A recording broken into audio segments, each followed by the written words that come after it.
আমি গত 90 সালে ইসলাম গ্রহণ করছি, তখন ওই ডিগ্রি ফাইনাল ইয়ারের ছাত্র। 90 সালে ডিগ্রি কমপ্লিট হয়েছে মুসলমান হওয়ার পর ওই বছরেই। এরপরে মাস্টার্স করছি ঢাকা ইউনিভার্সিটি থেকে। মাস্টার্স করার পরে একটা কলেজে চাকরি হয়েছিল, কলেজের লেকচারার হিসাবে। আবার যখন ইউনিভার্সিটিতে পড়ি তখন বন্ধু বান্ধবের সাথে মিলিয়ে একটা প্রাইভেট ল কলেজে ভর্তি হয়েছিলাম। LLBও কমপ্লিট করেছি। আমি কিন্তু কালাকোটের ব্যবসা জানি, আমি একজন অ্যাডভোকেট।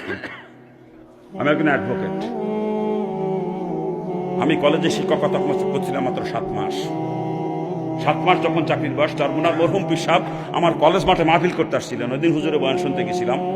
ওই সময় পীর মুরিদির ঘোর বিরোধিতা করতাম, পীর মুরিদি পছন্দই করতাম। এরকম বলতাম কোরআন হাদিস পড়বো, বসবো, আমল করবো, তা পীরের কাছে যাওয়া লাগবে কা, এরকম বলতাম।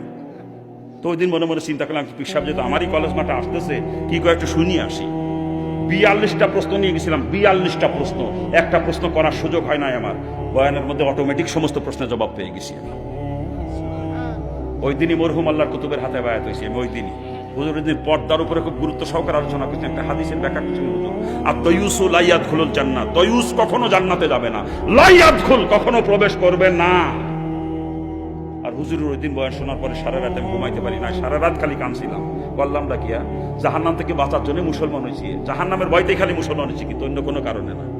হিন্দু অবস্থায় কোরআন হাদিস পড়তে জাহান্নামের বিবরণগুলো পড়তাম, আর অন্তরের মধ্যে কাঁপিয়ে কাঁপিয়ে উঠতে, আযাব কেমনে সহ্য করবা, তো সহ্য করার মতো না।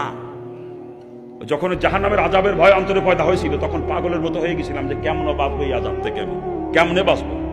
তখন কিসের মা বাপ, কিসের আত্মীয় স্বজন, কিসের অর্থ সম্পদ, কিসের নেতৃত্ব কর্তৃত্ব, কোনো কিছু আমাকে আটকে রাখতে পারে নাই। সবকিছু লাথি মারে ফেলাই তুই বের হয়ে চলে আসছে। জাহান্নামের ভয়তে মুসলমান হয়েছি, ইসলাম গ্রহণ করছি জাহান্নাম থেকে বাঁচার জন্য, অন্য কোনো কারণে না।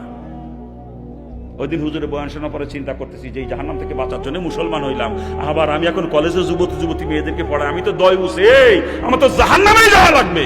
তা মুসলমানের লাভ কি হলো? খালি খালি সারা রাত কান্না থামাইতে পারি নাই এই চিন্তায়। বললাম কি, দুনিয়া বরবাদ করে দিয়ে চলেছে, এখন আখেরাতও বরবাদ করতেছি। হ্যাঁ, চোখের পানি ঝরতে ঝরতে পুরা বালিশটা ভিজে গেছে। রাত্রে ফজরের নামাজ পড়ে কাগজ কলম নিয়ে বসে রিজাইন লেটার লিখছি, লেখো অন্য লোকের মারফতে কলেজে পাঠাই দিছি। নিজে আর কলেজে যাই নাই, ও পর্যন্ত চাকরি শেষ। আমি না খেয়ে মরে যাবো তাও ভালো, কিন্তু ওই চাকরি করবো না সেই চাকরি করে জাহান্নামে যাওয়া লাগবে। চাকরি ছেড়ে দিলাম। চাকরি ছেড়ে দেওয়ার পরে চরমোনাইতে গেলাম রমজান মাসে, হুজুরের সঙ্গে পরামর্শ করলাম, হুজুর চাকরি ছেড়ে দিছি। হুজুর আসতে কি, আপনার পান নিচে এক বিন্দু বালুও নাই, বাসমান শাওলার মতো আপনি, আর এখন চাকরি ছাড়িয়ে দিলেন। তার মানে বোঝেন আমি যখন ইসলাম গ্রহণ করছি বাপের সমস্ত সম্পত্তি থেকে বঞ্চিত। এরপরে কেবল মাস্টার্স কমপ্লিট করে চাকরিটা হয়েছে অল্প দিন, ওই সময় চাকরি ছেড়ে দিলাম। আমার পান নিচে এক বিন্দু বালুও নাই। তখন আমি চিন্তা করি না আমার কে খাওয়াবে, রিজিকের মালিক আমার চাকরি না, রিজিকের মালিক কি আমার চাকরি? হ্যাঁ, ওই চিন্তা করি নাই কি খাবো, কি করবো, কি খাবো চিন্তা করি নাই। আল্লাহর উপরে তাওয়াক্কুল করে চাকরিতে লাথি মারছি। আমি চাকরি ছাড়িতে না খেয়ে মরে গেছি নাকি?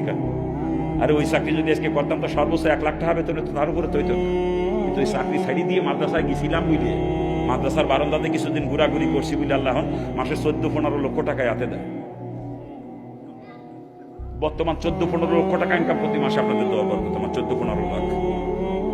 আর ওই চাকরি যদি করতাম সর্বোচ্চ 1 লাখ টাকা বেতন, তার উপরে আর হইতো না, কথা ঠিক না? কিন্তু আমি চাকরির প্রতি ইয়াকিন করি নাই, আমি আল্লাহ তোমাকে জাতের উপরে ইয়াকিন করে চাকরিতে লাথি মারছি। ওই চাকরি আমি করতে পারবো না যেই চাকরি করে জাহান্নামে যাওয়া লাগবে।